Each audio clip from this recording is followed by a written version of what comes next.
13 अप्रैल 1919 का दिन, जिस दिन जनरल डायर ने बेरहमी से कितने ही हिंदुस्तानियों को मौत के घाट उतार दिया था। जहां बैसाखी के दिन खुशियां मनाई जानी थी, वहां मातम पसर गया। क्या हुआ उस दिन और क्या कारण थे जिस वजह से ये हत्याकांड हुआ? कैसे पड़ा जलियांवाला बाग नाम? आइए जानते हैं इस घटना के बारे में विस्तार से। जलियांवाला बाग हत्याकांड की कहानी में सन 1919 के हत्याकांड के समय जलियांवाला बाग का एक बाग नहीं था। उस समय यह एक गैर आबाद जगह थी। इसी जमीन काफ़ी ऊंची थी। 19वीं सदी के मध्य इस जगह के मालिक पंडित जलाह ने इस जगह पर एक सुंदर बाग का निर्माण करवाया, जिस कारण इस बाग का नाम जलियांवाला बाग पड़ गया। पंडित अलाह की मृत्यु के बाद बाग उजड़ गया और नाम मात्र का बाग रह गया।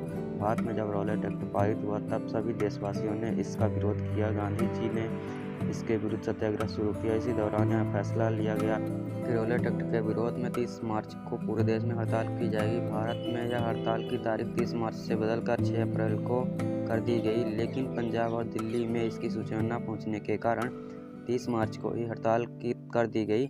पंजाब में तो यह हड़ताल शांतिपूर्वक रही। दिल्ली में रेलवे स्टेशन पर दंगे हो गए, जिसने रोकने के लिए पुलिस की तरफ से गोलियां भी चलाई, जिसमें 8 आदमी और 11 लोग शहीद हो गए। निश्चित की गई तारीख 6 अप्रैल को राष्ट्रव्यापी हड़ताल हुई और शांतिपूर्वक ढंग से हुई। इसके कुछ ही दिन बाद 9 तारीख को अमृतसर में रामनवमी का त्यौहार पूरे उत्साह के साथ मनाया गया।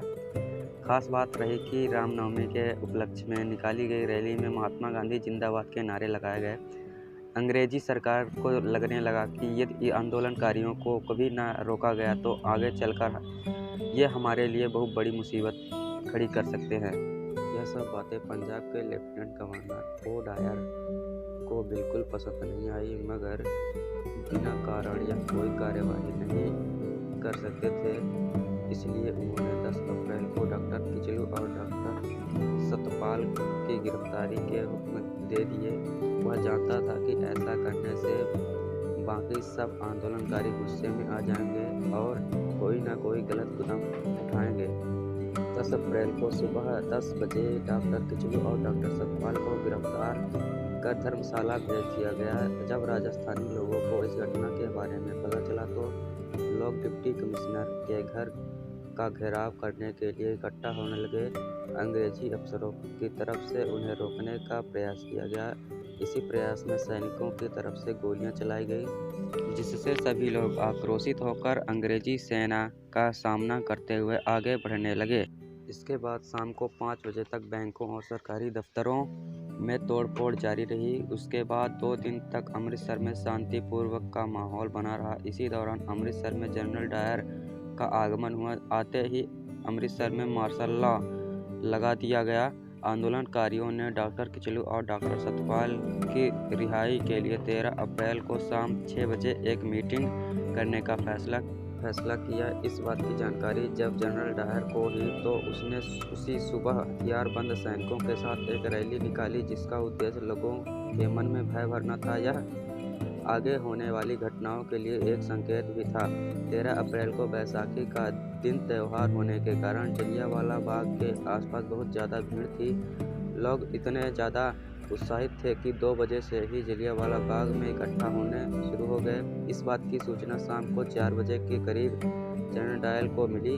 सूचना मिलते ही जनरल डायर अपने हथियारबंद सैनिकों को जलियांवाला बाग में पहुंच गए।